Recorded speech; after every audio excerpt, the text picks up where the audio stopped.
আসসালামু আলাইকুম। বিভিন্ন ধরনের সবজি দিয়ে এমন পোনা মাছের পাতলা ঝোল রান্না করলে খেতে কিন্তু ভীষণ ভালো লাগে। আর গরমের দিনে এমন পাতলা ঝোল খেতেও কিন্তু ভালো লাগে, আবার শরীরের জন্যও ভালো বিভিন্ন ভারী খাবারের চাইতে। এজন্য এখানে আমি কড়াইতে তেল দিয়ে দিলাম। প্রথমে মাছটা ভেজে নেব সুন্দর করে। আজকে আমি রান্না করতেছি বাটা মাছ দিয়ে।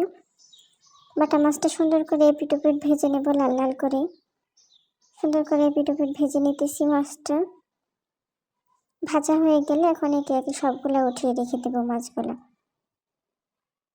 এমন গরমের দিনে পাতলা ঝোল খেতে কিন্তু বেশি ভালো লাগে। তো এখন ওই তেলেই দিয়ে দিলাম পেঁয়াজ, কাঁচামরিচ কুচি। আর একটু তেল দিয়ে দিব, তেলটা একটু কম হয়েছে। এখন আর একটু তেল দিয়ে দিলাম। তেল দিয়ে সুন্দর করে ভেজে নেব।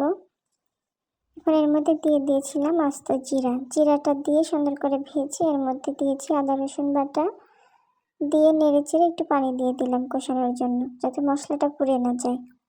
একটু পানি দিয়ে সুন্দর করে একে একে সবগুলো মশলা দিয়ে দিতেছি। নুন, হলুদের গুঁড়া, মরিচের গুঁড়া আর অল্প পরিমাণে ধনিয়ার গুঁড়া দিয়ে মশলাটা সুন্দর করে কষে নিতে হবে।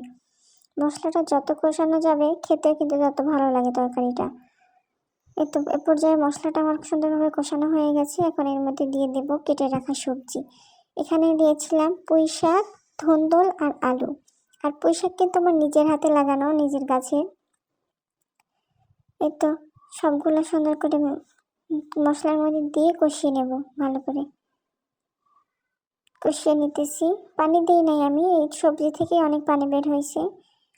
এই পানি দিয়েই অর্ধেক মানে যে সিদ্ধ হয়ে যাবে আর কি। এখন ঢাকনা দিয়ে ঢেকে মানে অনেক কষিয়ে নেব আর কি। এই তো কষানো হয়ে আসছে। এখন ভালোভাবে আরেকটু নেড়ে চেড়ে সুন্দর করে কষিয়ে নেব। একদম স্বাস্থ্যকর একটা ঝোলের তরকারি। গরমের দিনে এমন ভারী খাবার খাওয়ার চেয়ে তেমন পাতলা ঝোলের তরকারি খাওয়াই ভালো, শরীরের জন্যও ভালো। এখন মশলাটা সুন্দর করে কষিয়ে নিয়েছি। এখন এর মধ্যে দিয়েছিলাম পানি দিয়ে পরিমাণ মতো ঝোলের জন্য পানি দিয়েছি। আমি একটু যেহেতু পাতলা ঝোল রান্না করবো ওই জন্য পানিটা বেশি দিয়েছিলাম। এখন ঢাকনা দিয়ে ঢেকেই তো রান্না করে নিতেছি। যখন তরকারিটা ফুটে আসছে তখন এর মধ্যে দিয়ে দিয়েছিলাম ভেজে রাখা বাটা মাছগুলো দিয়ে সুন্দর করে একদম তরকারির সাথে মিশিয়ে নেব। মিশিয়ে ঢাকনা দিয়ে ঢেকে রান্না করে নেব।